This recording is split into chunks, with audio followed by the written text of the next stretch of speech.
မင်္ဂလာပါ AKT Channel မှာကြိုဆိုပါရစေဖိလစ်ပါကလစ်ကိုအသုံးပြုပြီးဖုန်းနဲ့ပဲပုံလေးတွေဆက်လက်ရေးဆွဲတင်ဆက်လိုက်ပါတယ်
ပုံလေးကိုလက်စတတ်ပါမယ်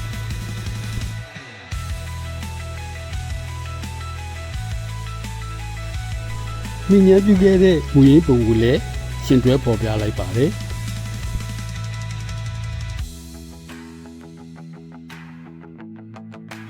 အခုတော့ဒီလောက်ပါပဲအားလုံးပဲကျွမ်းလန်းချမ်းမြေ့ကြပါစေ